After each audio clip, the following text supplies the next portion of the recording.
Hi everybody. Well, I've managed to stick up the tripod leg with a bit of carpet tape.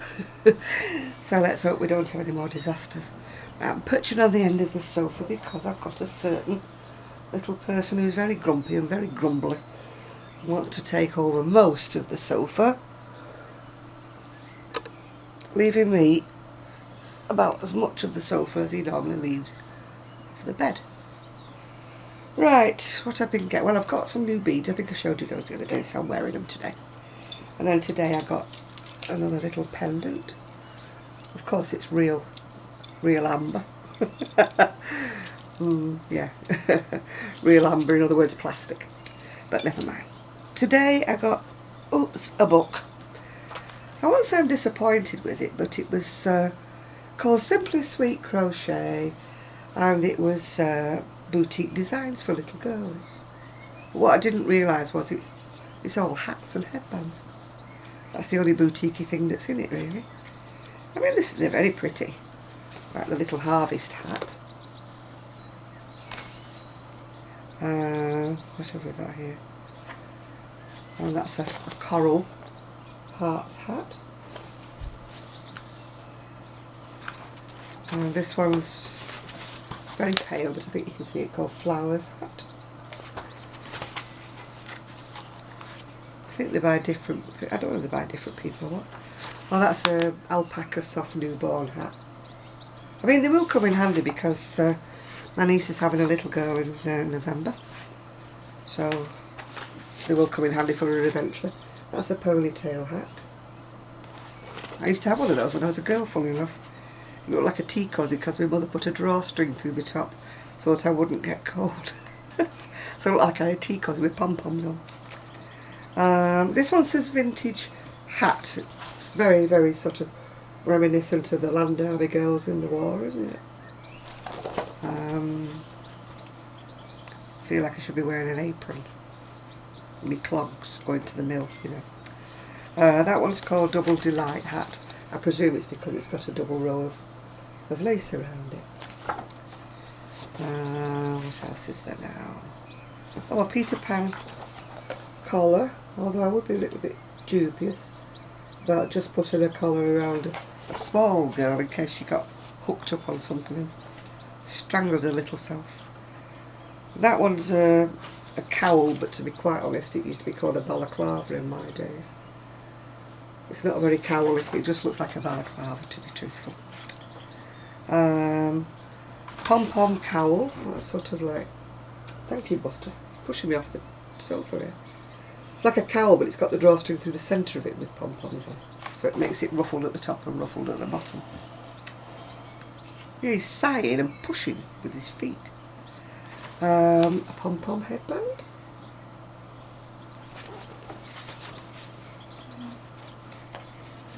I don't think I like that. It's actually a headband, but it's very, very wide. It's not a very flattering look, is it?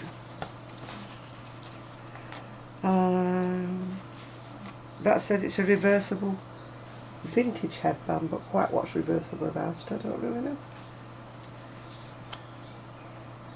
And that's a hydrangea headband. In other words, a headband with a big flower.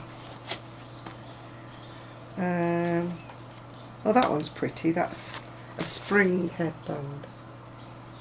It's got nice chunky flowers on it. I do like that. That's a flower headband. It's just basically strings with a flower attached. And that's a bow. A bow on a string. If you can keep that on a ball child, you're a good one. They should sell them with, you know, should sell them with like Velcro so you can stick it to the hair, or what little bit they've got. Anyway, it's by, who is it by? Well, I think it's Cony or Cony, but it's C-O-N-Y, Larsen, L-A-R-S-E-N. It's called Simply Sweet Crochet. But basically it's just headbands and hats. Yeah. Well, I haven't really been doing any crocheting at all. I've been sorting through my wardrobe, getting rid of everything that was Well, let's face it, if I slimmed I wouldn't wear it again. It's what I used to call my work clothes. You know, everything that's sober, navy blue, whatever. Skirts, pencil skirts. When I had a figure that went into a pencil skirt. But even so, I mean, I wouldn't wear a pencil skirt now. Even if I was slim enough. They're just not my style of what I wear anymore. So I decided to put them all on. I won't earn a fortune because I've got them on for 99 pence plus the postage. And so far all I've got is 2 bids. So I won't be making my fortune with that, will I, anytime soon. What have I been doing? Well, been going crazy on Pinterest.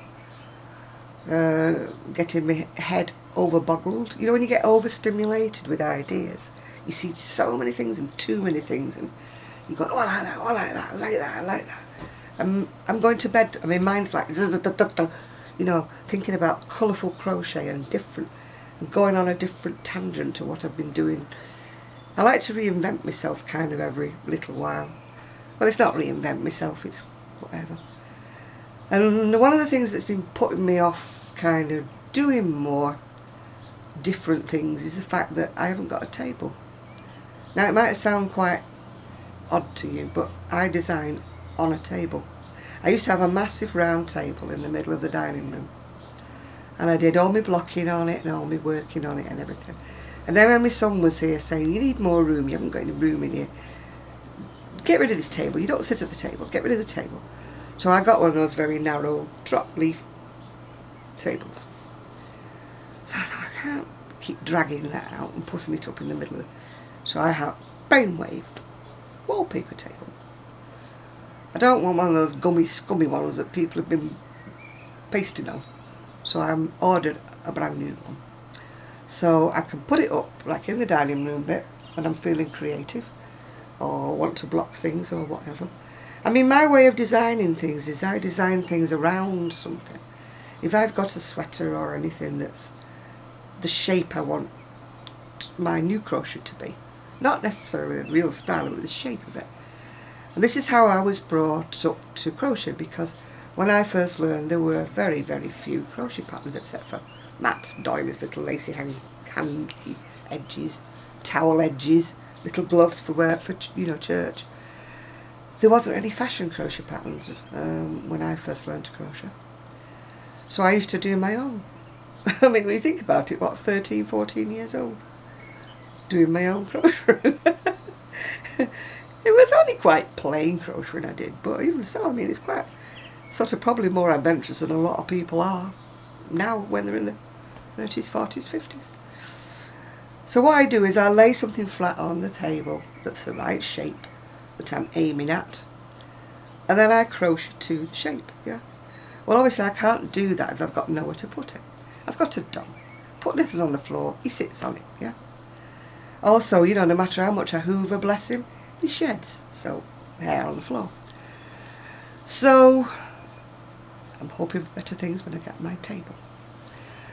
And I've been thinking, you know, how you think you start watching videos, people who design, people who do this.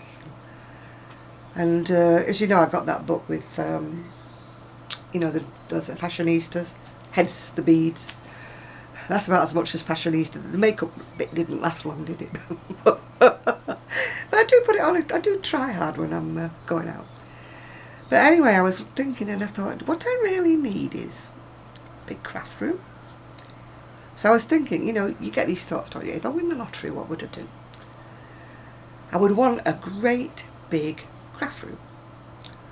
One that I could put everything in, one that somebody else could share with me, that they could come and do their crafting in their space where they don't have room at their house, yeah?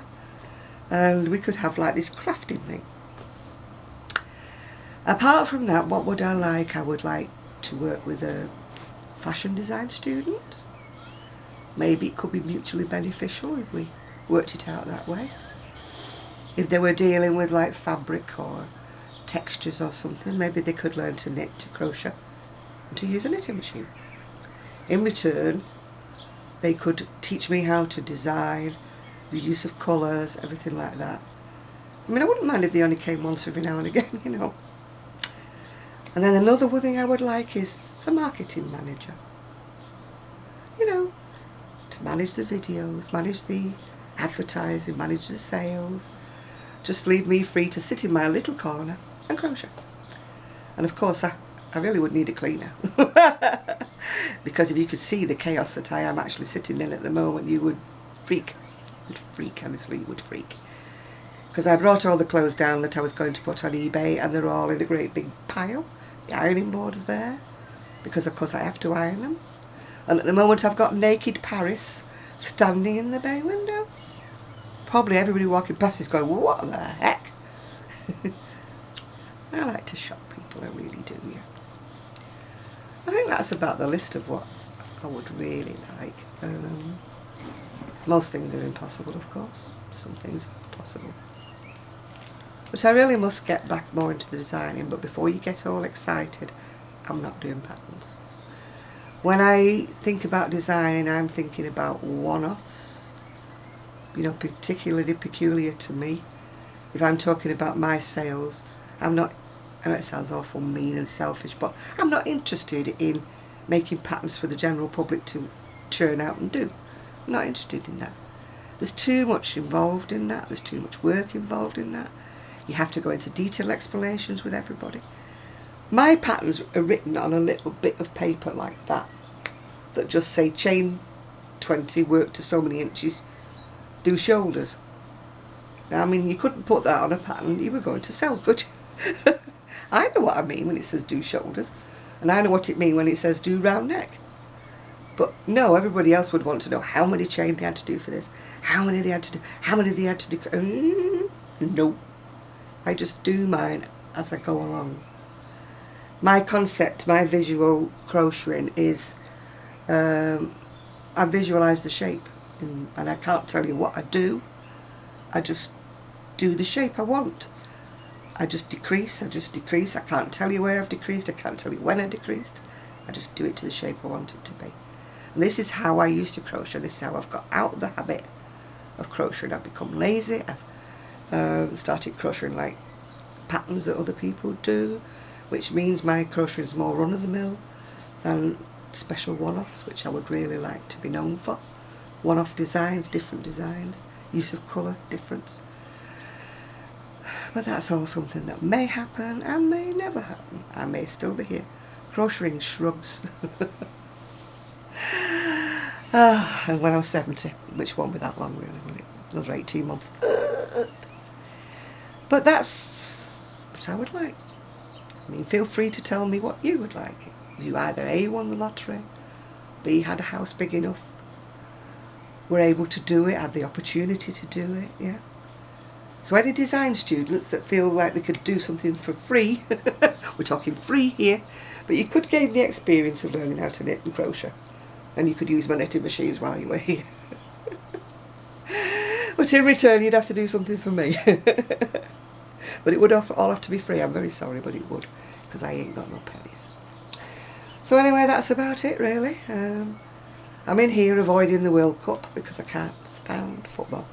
My ex-husband would watch any football, anywhere. It didn't matter whether the commentator didn't even speak English. If it had anything to do with the ball, he would watch it. Golf, squash, tennis, not rugby so much, he wasn't keen on rugby.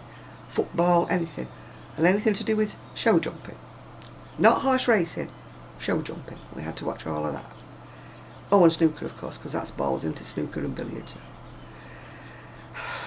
So, when you think about it, we didn't have cable TV back in the day. So it's no wonder I used to just sit and crochet on the end of the sofa, is it? And do my knitting, yeah. Anyway, I hope I haven't bored you to death, so bye for now.